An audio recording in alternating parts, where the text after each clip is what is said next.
Hello, sweet friends, and welcome once again to my channel, Crafting with me, IndieAnnieJones, and I'm here with some magical Christmas displays. But first, I want to share with you my own Christmas tree journey. It was slow to start, but I got it done, and it was thanks to my sponsor of this video today.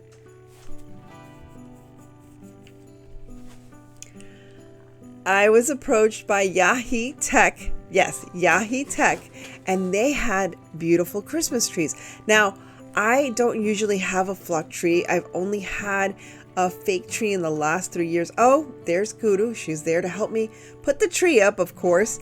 And so they approached me and asked me if I was willing to do a review on one of their trees. Now, this came around the time of Thanksgiving, and I have to apologize to them and to myself for not getting the tree up during Thanksgiving to give them enough time to sell this tree, because I have to tell you, I was very impressed with this tree.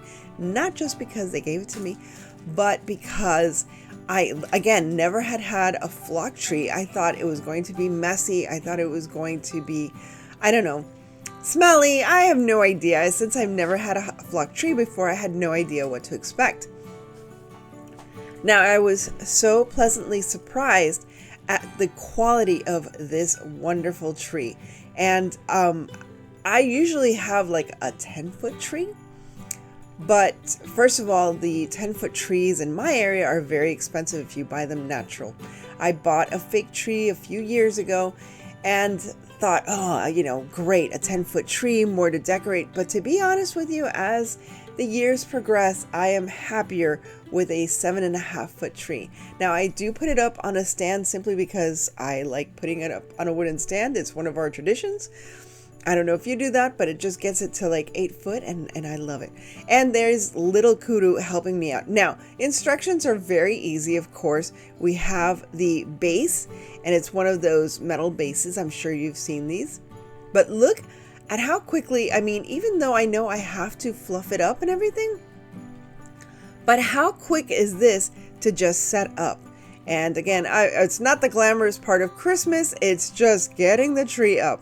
But I have to tell you, I really did enjoy getting this tree up and finally getting it decorated this past weekend, believe it or not.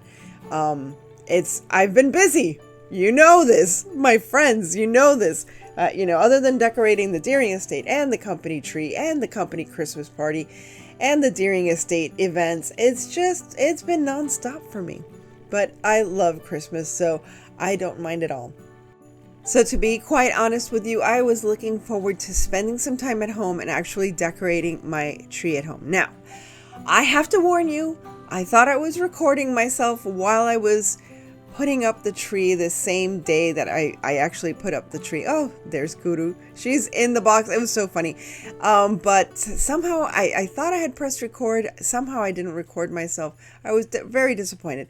But I hope that doesn't take away from my experience of setting up this tree. And here I'm just showing you how easy it is to really fluff up or properly fluff up a tree. Now, a lot of people just take their tree out year after year and they just set it up. Now, I wear gloves simply because, well, it's easier on your hands.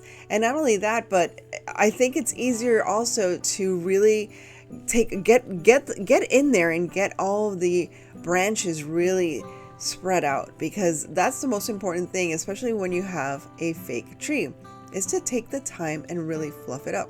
Look at how fluffy it looks.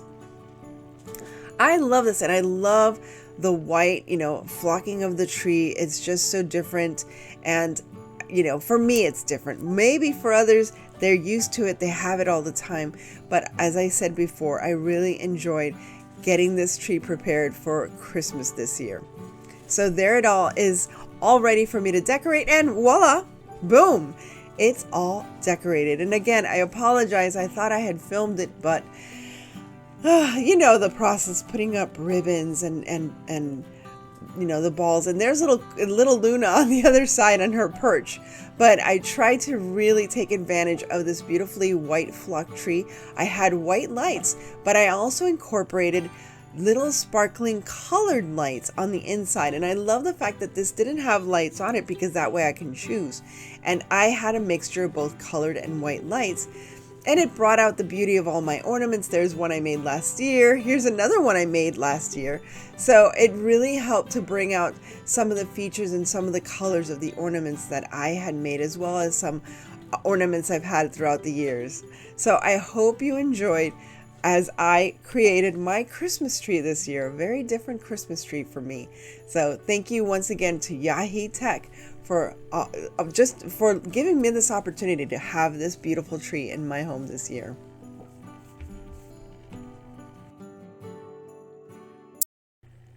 Now, since we're talking about trees, I thought you would enjoy seeing a little bit of the Deering Estate here in South Florida.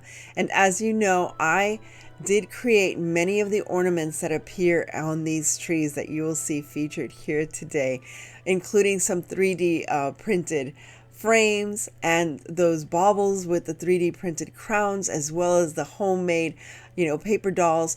I really took my time and enjoyed the process of decorating, and not just, with store-bought products, but with things that I had made myself, and shared the process with you. So first, I want to show you the Red Queen's garden room. If you know the story of Alice in Wonderland, the Red Queen wasn't the nicest person. I want to feature also Leslie, my friend Leslie, made that beautiful doorknob. And here is how I decorated the Red Queen's tree.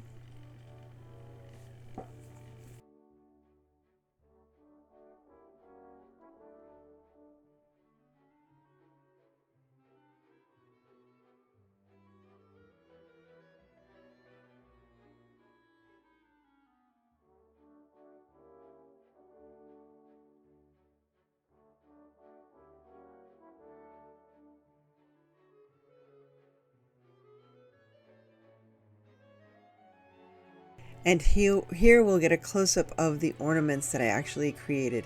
And I also want to thank Totally Dazzled for all the beautiful crowns that I featured on this Christmas tree.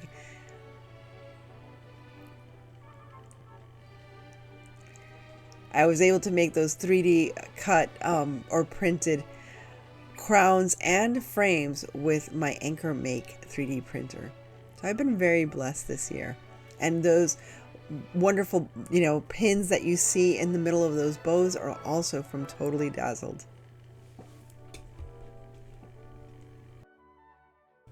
I made these topiaries using some styrofoam that I had around the house and AstroTurf. Not a very easy project, but I think it turned out really well. And of course, these little pots I painted myself, and this topiary had the roses that I got from Temu. And I'm sure you remember seeing me create these wonderful little rabbit heads that I featured on the mantelpiece of the Red Queen's garden tea room.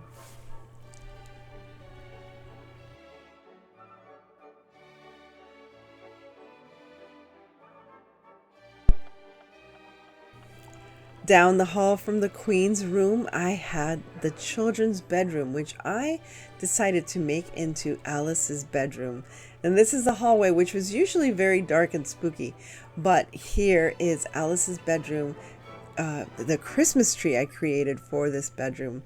And again, these are the dolls, the little paper dolls that I created by hand, as well as my laser cut frames that I chose to look like Battenberg lace, as well as the horse that I made a couple of years ago. And look at this beautiful house, the dollhouse that was provided by Pottery Barn Kids here in Coral Gables.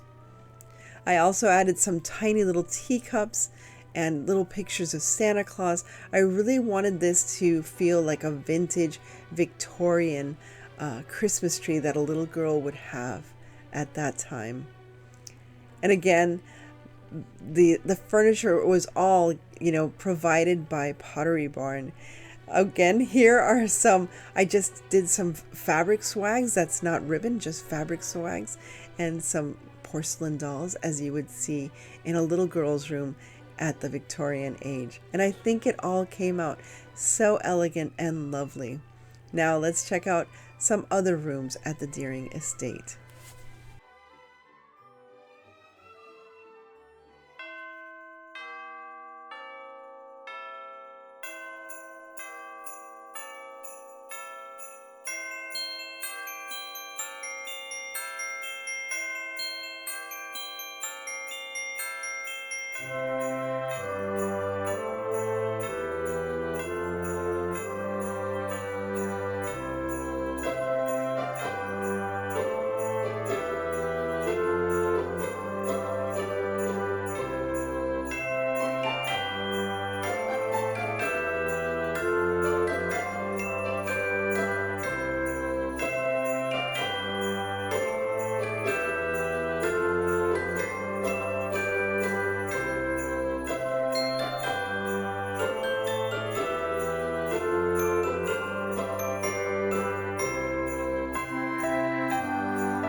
I want to thank the Deering Estate for entrusting me with this wonderful honor to decorate not one, but 2 rooms at the Deering Estate.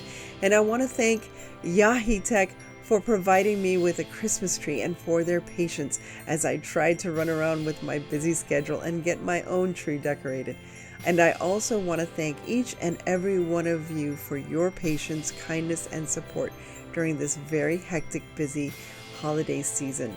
I hope you've enjoyed everything I've come out with this year, and I hope you come again very soon. As I always say, stay safe, be kind, God bless each and every one of you, and remember to live the adventure, and I will see you again very soon.